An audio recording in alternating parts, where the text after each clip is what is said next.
নমস্কার, আমি টুম্পা। বারে বারে ঘুঘু তুমি খেয়ে যাও ধান, এবারে ঘুঘু আর ধান খেয়ে পালাতে পারেনি, ধরে ফেলেছে নির্বাচন কমিশন। এসআইআর এর নাম শুনে পিসি ভাইবোর কেন জ্বর আসে তার কারণটা আজকে একটু বিশ্লেষণ করে আপনাদেরকে বলি। কলকাতা রাজারহাটের গোপালপুর বিধানসভায় 2024-এর লোকসভা ভোটে তৃণমূল ভোট পায় 75,236টা আর বিজেপি ভোট পায় 75,162টা। মাত্র আর মাত্র 74 ভোটের ডিফারেন্সে সেখানে তৃণমূল জেতে। আর এখন ভোটার তালিকা খুললে দেখা যাচ্ছে সেখানে 12,000 মৃত ভোটার আর 10,000 ভুয়ো ভোটার। মানে এই ভূতের ভোটার ভুয়ো ভোট ছাড়া মমতা বন্দ্যোপাধ্যায়ের সিংহাসনে টিকে থাকা একেবারেই সম্ভব না।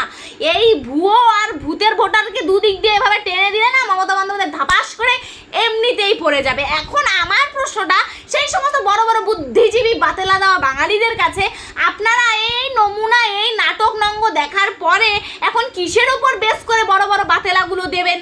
যে আপনারা কি কারণে অ্যাকচুয়ালি ভাষা আন্দোলনটা করতে গেছিলেন এবারে বুঝতে পারছেন তো ঠিক কোথায় বিষটা আসলে মাননীয় ঢেলে দিয়েছিল। যদিও তাতে কোনো কাজ হয়নি, ঘুঘু এবারে ধান খেয়ে আর পালাতে পারেনি, নির্বাচন কমিশন একেবারে খাঁচায় আটকে তালা দিয়ে দিয়েছে।